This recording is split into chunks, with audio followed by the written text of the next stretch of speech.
Bismillahirrahmanirrahim. Assalamualaikum warahmatullahi wabarakatuh. Waalaikumsalam warahmatullahi wabarakatuh. Kami dari kelompok 2 akan mempresentasikan Pancasila dalam konteks ketatanegaraan yang beranggotakan Tama Wardiah Dwi Arimurti dengan NIM 216111027, Sanisa Palupi Arum Yuwono dengan NIM 2051339, Tasya Amelia Mirtasari dengan NIM 2051357, Diva Ranindya Fauzita dengan NIM 2051307.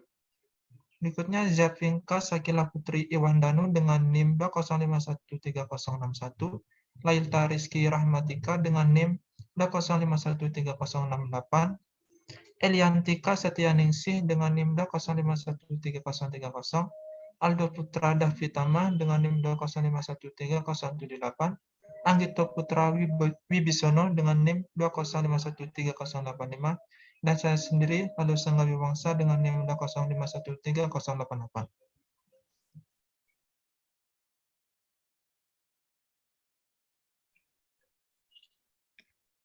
Ya, kali ini masuk dalam pengertian Pancasila dalam konteks ketatanegaraan. Sebelumnya masuk ke situ kita mengetahui definisi dari Pancasila, yaitu merupakan suatu asas kerohanian yang disebut sebagai dasar filsafat negara. Dalam kedudukan ini, Pancasila merupakan sumber nilai dan sumber norma dalam setiap aspek penyelenggaraan negara dan sumber tertib hukum. Negara Indonesia adalah negara demokrasi yang berdasarkan atas hukum. Maka segala aspek pelaksanaan dan penyelenggaraan negara itu diatur melalui peraturan perundangan. Baik, berikut ini adalah sila Pancasila yang terdapat pada burung Garuda, tepatnya di perisainya. Ada 5 sila. Sila pertama bergambar bintang, yaitu ketuhanan yang Maha Esa. Yang kedua, rantai, kemanusiaan yang adil dan beradab. Yang ketiga, pohon beringin, persatuan Indonesia. Yang keempat, banteng, kerakyatan yang dipimpin oleh hikmat kebijaksanaan dalam pemusyawaratan perwakilan. Yang kelima, padi dan kapas, keadilan sosial bagi seluruh rakyat Indonesia. Selanjutnya yaitu pengertian isi pembukaan UUD 1945. Alinea 1, pengakuan tentang hak kodrat dan hak moral mengandung prinsip universal. Alinea 2, hasil dari perjuangan tersebut atau negara Indonesia. Demi terwujudnya cita-cita, maka negara tersebut harus bersifat merdeka, berdaulat, bersatu, adil, dan makmur. Alinea 3, pengakuan nilai religius, pengakuan nilai moral, pernyataan kemerdekaan kembali. Alinea 4, tujuan negara, ketentuan diadakannya UUD negara, bentuk negara, dasar filsafat negara. Untuk yang selanjutnya yaitu hubungan pembukaan UUD dengan Pancasila. Hubungan yang pertama yaitu hubungan formal. Pancasila merupakan norma dasar hukum yang positif. Dengan kata lain, tata kehidupan bernegara tak hanya bertumpu pada asas-asas sosial, politik, dan juga ekonomi. Akan tetapi juga perpaduan antara asas-asas kultural, religius, dan kenegaraan yang unsurnya terdapat dalam Pancasila. Hubungan yang kedua yaitu hubungan material. Secara material, tertib hukum Indonesia dijabarkan dari nilai-nilai yang terkandung dalam Pancasila.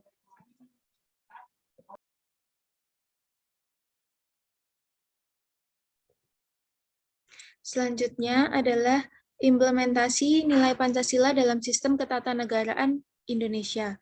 Nilai Pancasila dalam sistem ketatanegaraan Indonesia harus mencerminkan adanya pembatasan kekuasaan di antara lembaga-lembaga negara demi terjalinnya hubungan dalam mendapatkan kekuasaan yang setara, namun memiliki kewenangan masing-masing lembaga negara. Kemudian dalam menyelesaikan sengketa apapun harus mengutamakan musyawarah demi mencapai mufakat yang menunjukkan adanya kepastian hukum, kemanfaatan hukum, dan keadilan hukum. Adanya penegakan asas hukum tersebut akan menghasilkan keseimbangan antara hak dan kewajiban bagi masyarakat, bangsa, dan negara, sehingga nilai kemanusiaan harus dijunjung tinggi dalam mewujudkan kehidupan yang aman dan damai. Selain itu, Pancasila juga memiliki nilai sosiobudaya yang di mana hal itu mengatur kehidupan masyarakat, yaitu hubungan antara manusia dengan Tuhan, manusia dengan alam, serta alam dengan Tuhan, nilai kekeluargaan, nilai bermusyawarah, dan nilai kegotong royongan yang masih perlu dipertahankan.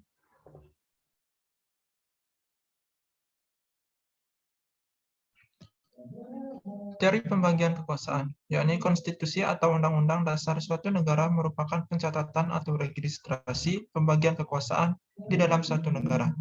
Pembagian kekuasaan menurut fungsinya menunjukkan perbedaan antara fungsi-fungsi pemerintahan yang bersifat legislatif, eksekutif, dan yudikatif yang lebih dikenal sebagai trias politika. Trias politika adalah anggapan bahwa kekuasaan negara terdiri atas 3 macam kekuasaan, yakni pertama legislatif, rule making function, yang kedua eksekutif, rule application function, dan yang ketiga yudikatif, rule adjudication function.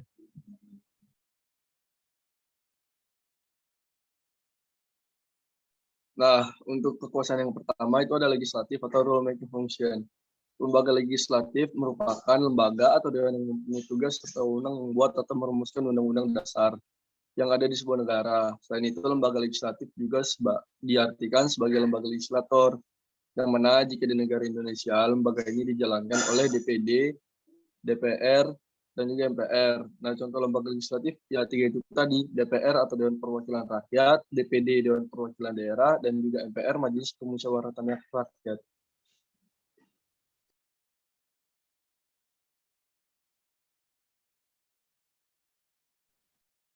Baik, untuk yang kedua yaitu ada lembaga eksekutif atau rule application function. Lembaga eksekutif itu terdiri dari presiden dan wakil presiden beserta menteri-menterinya yang turut membantu dalam menjalankan tugas di sebuah negara. Presiden merupakan lembaga negara yang memiliki kekuasaan eksekutif, yaitu kekuasaan yang menjalankan pemerintahan. Di Indonesia, presiden memiliki kedudukan sebagai kepala pemerintahan dan juga kepala negara. Presiden dan wakilnya menduduki jabatan maksimal 5 tahun, namun masih dapat mencalonkan diri kembali untuk 1 kali masa jabatan lagi. Contoh lembaga eksekutif yaitu ada presiden dan wakil presiden serta menteri. Lembaga yang ketiga yaitu yudikatif atau rule adjudication function. Lembaga yudikatif adalah lembaga negara yang tugas utamanya sebagai pengawal, pengawas, dan pemantau proses berjalannya UUD dan juga pengawasan hukum di sebuah negara. Di Indonesia, fungsi lembaga yudikatif ini dijalankan oleh Mahkamah Agung dan Mahkamah Konstitusi, yang mana keduanya memiliki peran sebagai pengawas dan pemantau berjalannya UUD dan hukum yang ada di Indonesia. Contoh lembaga yudikatif yaitu Mahkamah Agung, Mahkamah Konstitusi, dan Komisi Yudisial. Sistem pembagian kekuasaan di Indonesia diatur sepenuhnya dalam Undang-Undang Dasar 1945, di mana penerapan pembagian kekuasaan di Indonesia terdiri atas 2 bagian tanpa menekankan pemisahannya. Secara horizontal. Pembagian kekuasaan secara horizontal adalah pembagian kekuasaan yang dilakukan pada tingkat pemerintahan daerah berdasarkan fungsi lembaga-lembaga tertentu. Secara vertikal. Pembagian kekuasaan secara vertikal adalah pembagian kekuasaan negara berdasarkan tingkatannya, yaitu pembagian kekuasaan antara beberapa tingkatan pemerintah seperti pusat, provinsi, dan kabupaten atau kota. Lembaga negara menurut Undang-Undang Dasar 1945, MPR. MPR terdiri atas anggota DPR dan anggota DPD yang dipilih melalui pemilihan umum dan memiliki masa jabatan 5 tahun. DPR terdiri atas anggota partai politik peserta pemilihan umum yang dipilih melalui pemilihan umum, berfungsi sebagai lembaga perwakilan yang dipilih oleh rakyat untuk memperjuangkan aspirasi dan kepentingannya. DPD, anggota dari setiap provinsi ditetapkan sebanyak 4 orang yang keanggotaannya diresmikan oleh keputusan Presiden. Dalam menjalankan tugasnya, anggota DPD berdomisili di daerah pemilihannya dan mempunyai kantor di ibu kota provinsi daerah pemilihannya. Selanjutnya yaitu Presiden dan Wakil Presiden. Presiden merupakan kepala negara sekaligus sebagai kepala pemerintahan berdasarkan UUD 1945 yang menganut sistem presidensial. Berdasarkan sifatnya sebagai kepala negara, Presiden menjadi kepala negara simbolis dan kepala negara populis yang memiliki hak politik yang sudah ditetapkan oleh konstitusi negara. Selanjutnya, kedudukan presiden sebagai kepala pemerintahan adalah seseorang yang memegang kekuasaan penuh secara eksekutif untuk melakukan tugas-tugas pemerintahan. Untuk melakukan tugas eksekutif tersebut, presiden kemudian dibantu oleh wakil presiden dan para menteri dalam sebuah kabinet. Dalam menjalankan tugas dan wewenang, presiden dan wakil presiden memiliki masa jabatan selama 5 tahun dengan kesempatan 2 kali dalam periode jabatannya. Kemudian menteri. Menteri adalah pembantu presiden yang memimpin kementerian. Menteri-menteri tergabung dalam kabinet. Setiap menteri membidangi urusan tertentu dalam pemerintahan.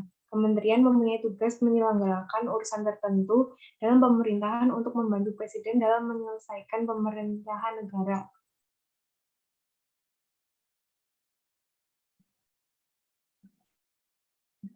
Selanjutnya, lembaga negara menurut UUD 1945, Mahkamah Agung atau MA. Mahkamah Agung adalah lembaga tinggi negara dalam sistem ketatanegaraan Indonesia yang merupakan pemegang kekuasaan kehakiman bersama-sama dengan Mahkamah Konstitusi dan bebas dari pengaruh cabang-cabang kekuasaan lainnya, serta merupakan puncak peradilan negara tertinggi yang membawahi lingkungan peradilan umum, agama, militer, dan tata usaha negara.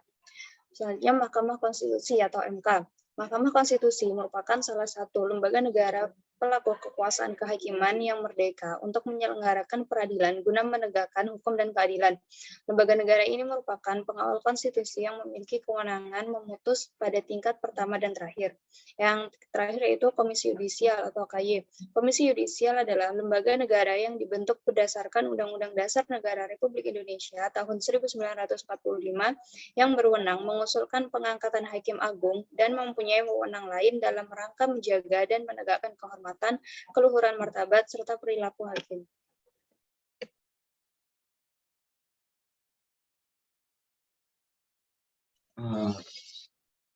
Pemaparan materi kelompok 2 sudah mulai berakhir, dan kali ini kesimpulan yaitu peran lembaga negara dalam mengimplementasikan nilai Pancasila berdasarkan sistem ketatanegaraan, yaitu untuk menegakkan Undang-Undang Dasar 1945 melalui pengujian yudisial. Selain itu juga berperan dalam penyelenggaraan pemerintah, mengawal konstitusi, serta mengukur keberhasilan penyelenggaraan pemerintah demi tegaknya hukum dan keadilan negara.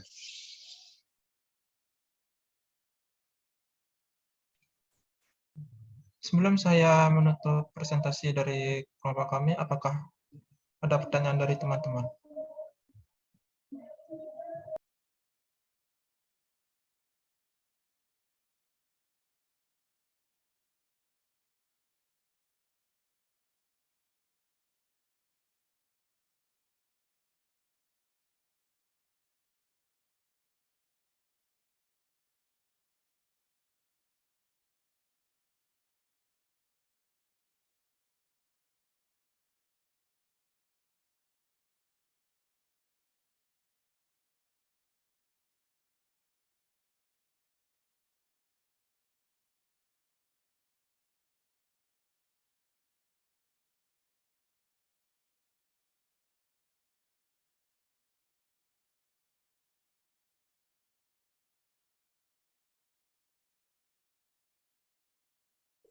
Untuk pertanyaan akan dibahas dalam sesi sinkron.